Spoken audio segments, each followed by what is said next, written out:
Anyone who really wants to be alone couldn't choose a better place. 1 man to every 7,000 square miles, and there are 5.5 million square miles of it.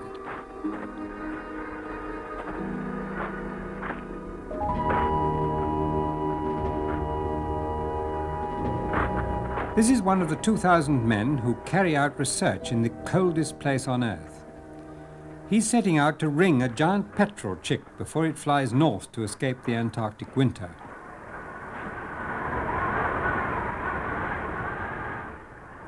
I was brought up with the idea that the Antarctic is a beautiful and fascinating place. It wasn't until I first visited it 7 years ago that I discovered for myself just what draws men like this scientist back to it time and again.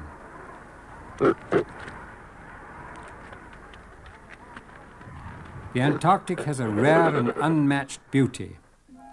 The American explorer, Admiral Byrd, called it a symbolic robe of white, which man must at all costs avoid dirtying.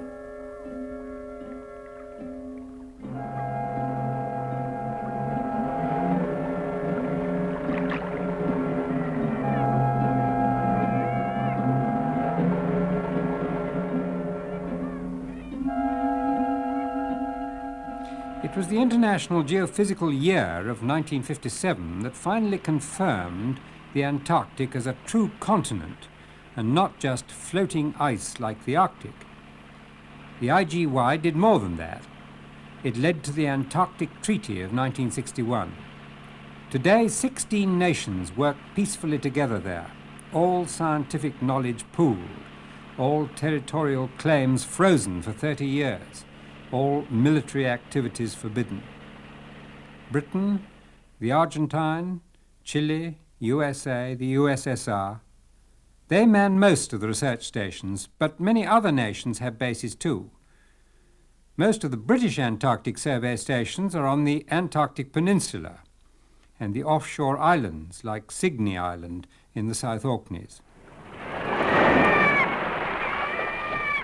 Winter is coming to Cygne. Winter sets in around May and lasts until the beginning of November.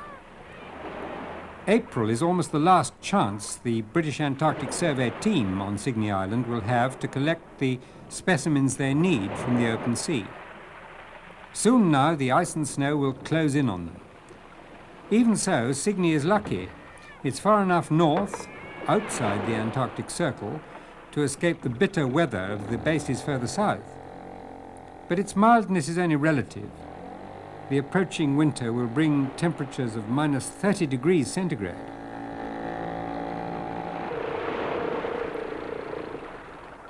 Up to 15 scientists and engineers winter at the base. They'll be marooned with each other and with their work until the relief ship comes in December. Unlike the Dominican gulls squabbling outside, they can't escape when the sea freezes over.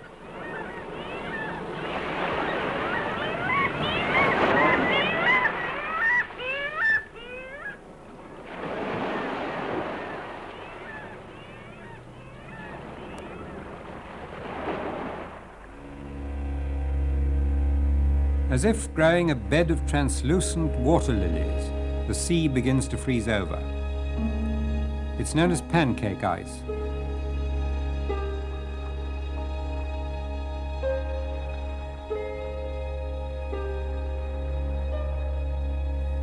The elements in the Antarctic seldom produce less than a masterpiece.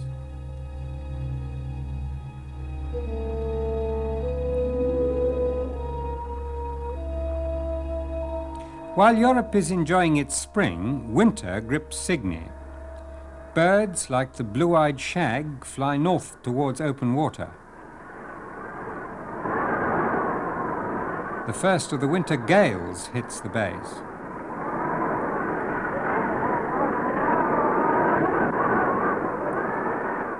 It's gusting to more than 75 miles an hour. In winter, the heartbeat of the station is its generator. Light, heat, power, everything depends on its steady rhythm. A midwinter party in June. The season's precisely upside down. Outside, nature shows adaptability far beyond the range of man. Alone of their kind, the Weddell seals breed during the Antarctic winter.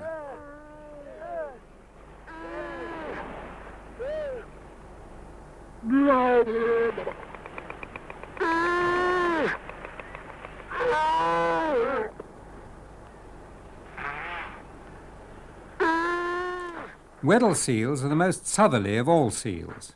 They range all the way down to the southernmost limits of the sea. They breed on Cygnus, and one of the winter tasks of the British base there is to tag the young pups before they put to sea.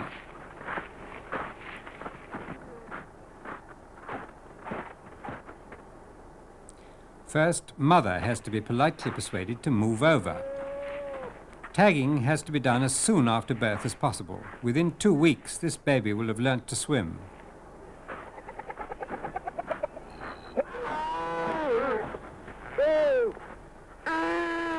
Tagging seals in sub-zero temperatures is chilly enough, but winter brings far colder research jobs.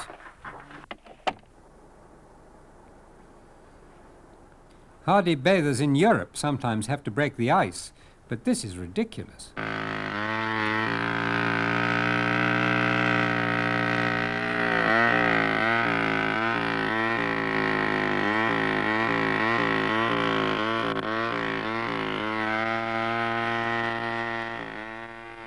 The sea ice is up to 3 feet thick. A slit cut by the saw allows them to lower a net. But when it comes to underwater research, there's no real substitute for a descent by skin divers. A wetsuit only starts to keep the wearer warm when there's a layer of water between skin and rubber. So the freezing journey between the hut and the scene of the dive is made by power sledge. On the way back, when they're cold after the dive, speed will be important if they're not to suffer from exposure.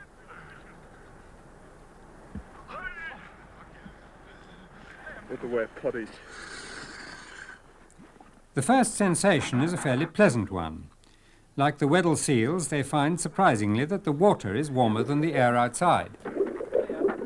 The job today is to collect cores, bottom samples.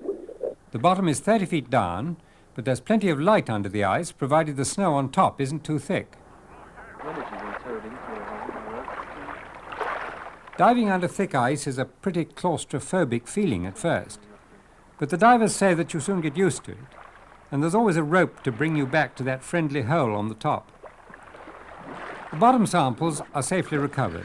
These offshore waters are shallow, and the seabed has been built up over millions of years in layers of sediment. Each layer is likely to contain different forms of marine life, living and dead. So the cores are extremely valuable when studying the life in these waters. The air temperature is about minus 20 degrees centigrade. It's no moment to hang around with a suit full of rapidly cooling sea water.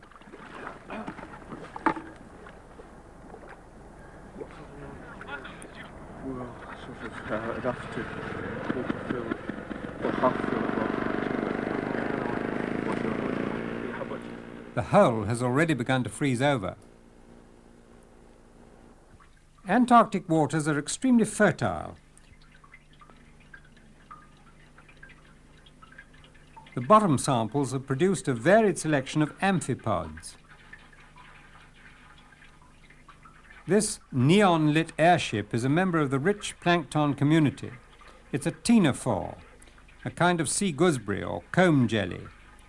The flashing lights are cilia, minute waving hairs that propel it through the water.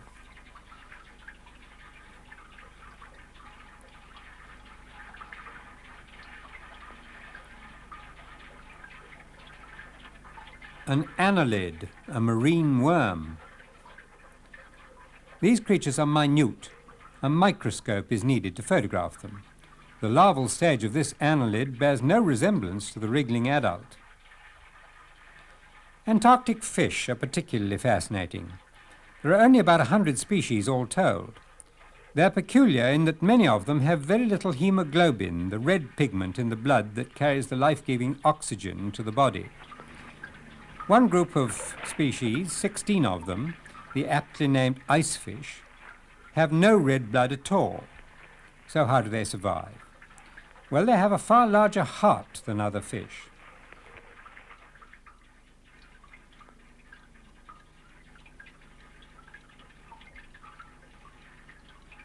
One fact that these experiments have established is that all Antarctic fish carry a form of antifreeze in their bloodstream. This enables them to survive in water temperatures that are lower than the freezing point of their blood.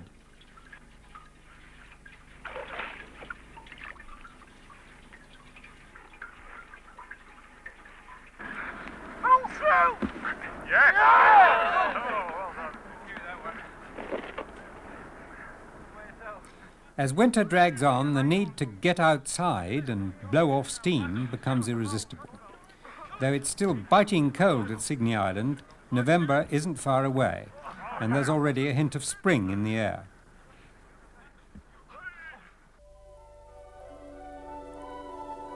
Spring and summer on Signy Island are at the most 5 months long. On Signy, the thaw sets in around November.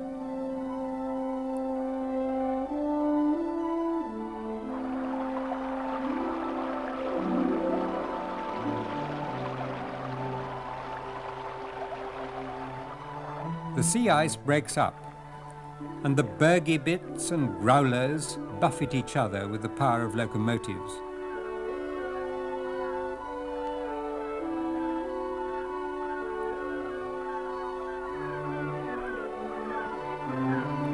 Even the thaw isn't a steady process. On some days the sea tries to freeze again, and then the wind rises and smashes the ice to fragments.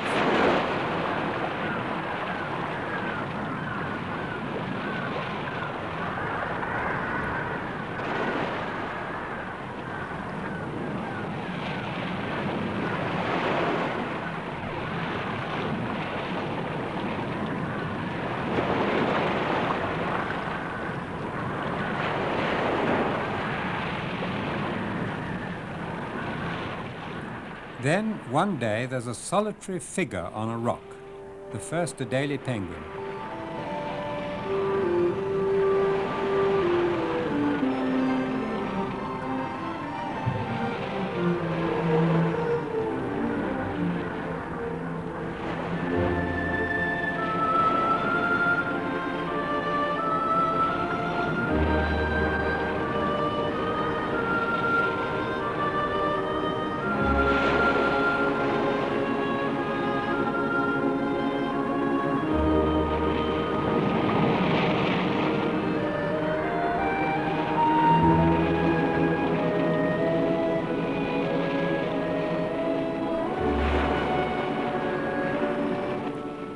The Adelies are to the Antarctic what the first swallows are to Europe, a sign of spring.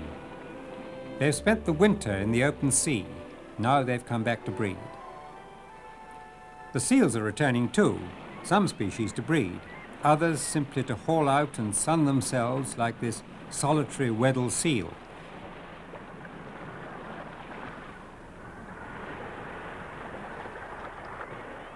The crab-eaters live and breed on the pack ice.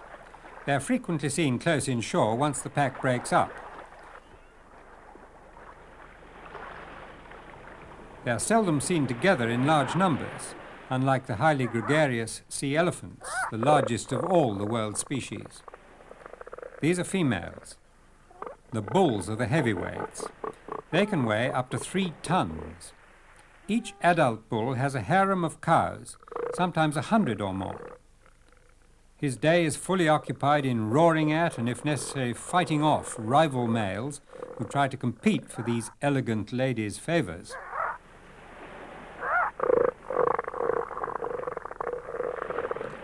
There are always pickings around seal colonies for scavengers like the sheathbills, the only seabird without webbed feet. The beachmaster, the boss bull, can relax. No rival in sight. That enlarged nose, rather than his size, is what gives the species the name elephant seal. In December, the ice has relented enough for the relief ship John Biscoe to sail into the bay. The short Antarctic summer is here. For the base, she means mail, fresh food, new faces, and for many, a passage home. Spring has come too to the penguin colonies on Cygney Island. Unlike the tropics, which produce a diversity of species, a cold climate does exactly the opposite. Only a few species are able to adapt to the rigorous conditions, but those that do, like these penguins, occur in vast numbers. The places they select for their crowded breeding rookeries are often the most suitable ones for research stations. Breeding has sometimes been seriously disturbed. Luckily, the Antarctic Treaty has now laid down a code of conduct to which all nations subscribe, but there are still some problems. Adelie penguins build their nests of stones, and they're constantly rearranging them, even after their chicks have hatched. In a couple of months' time, they'll be ready to accompany their parents to sea. Adelies are devoted married couples. This is a greeting display between parents. Young penguins are fed largely on krill, the shrimp-like crustaceans eaten by whales. The tragic slaughter of the great whales means more krill, so some species of penguins may benefit. The chinstraps, who often share the Adelies' rookeries. The strange-looking macaroni penguins, who at present breed on only a few subantarctic islands.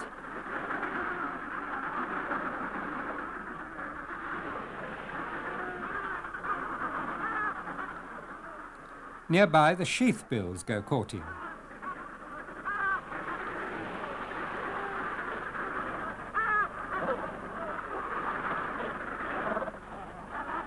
Even in summer, sea ice quite frequently drifts into the bay.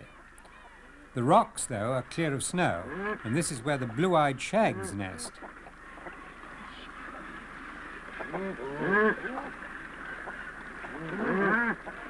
Of the 40-odd species of seabirds found in the Antarctic, this is one I find particularly beautiful.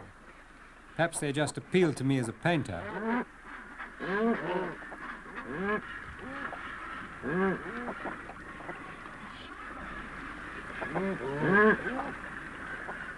That bright blue eye is so startling. Those yellow patches of skin above the bill are so unexpected.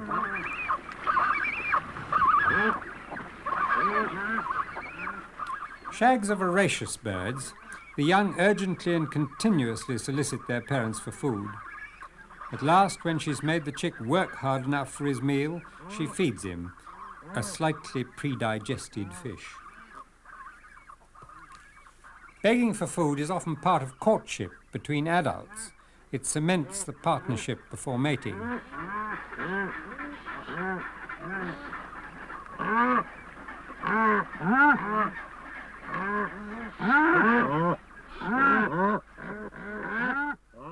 In the shag colony, the young shags are nearly old enough to fly.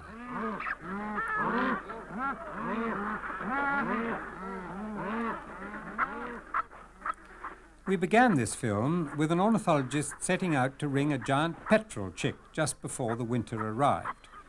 Now the giant petrels are nesting once again.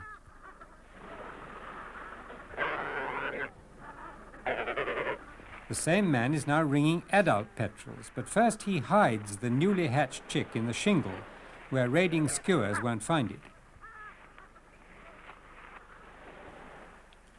The giant petrel belongs to the same family as the albatross, and it's not all that much smaller. It weighs 10 pounds and has a 7-foot wingspan. This one's been ringed before, and that's not surprising. Ringing shows that the petrels frequently find their way back to the same nesting sites. Acetone cements this season's set of plastic rings. Nestlings banded at Cygney have been recovered as far away as Fiji in the Pacific, as well as South Africa and South America, distances of nearly 4,000 miles. Bill measurements reveal its sex. Males have larger, broader beaks. The tube-like nostrils on top of the beak make it a tube nose, the group of seabirds to which albatrosses and other petrels belong. One of the unexplained things about giant petrels is that they're what's known as dimorphic. In other words, they come in two colors, dark grey and white. As they often breed in a snowy landscape, the white form would seem to have an advantage. But they're far scarcer than the dark ones. It's one more problem for the Antarctic scientists.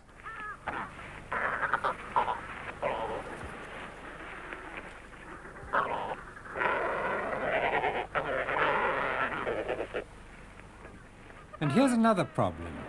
A number of Gentoo penguins have been found dead.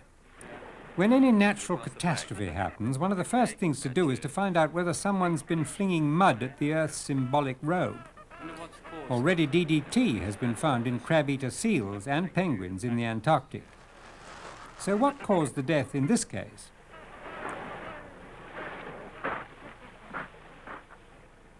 First, some healthy Gentoos must be caught for comparison.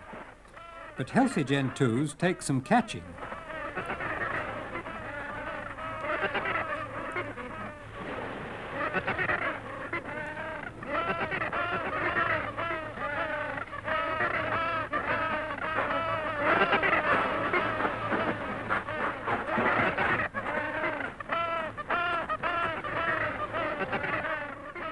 In this case, the deaths were due to natural causes, a virus disease called puffinosis.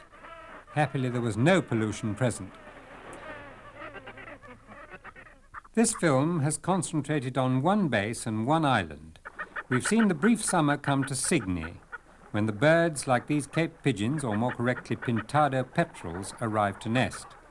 Some will carry on south to breed where spring will hardly have arrived yet.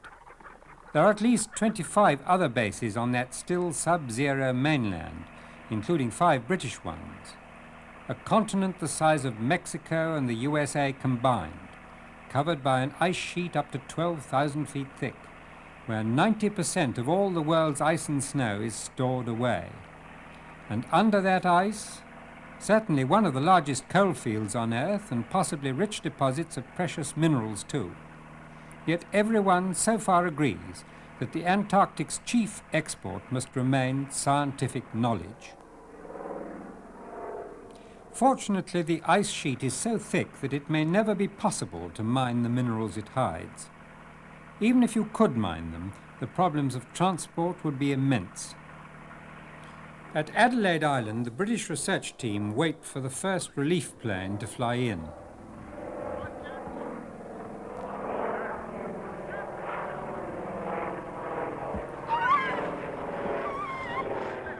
It's been a long, long winter for them.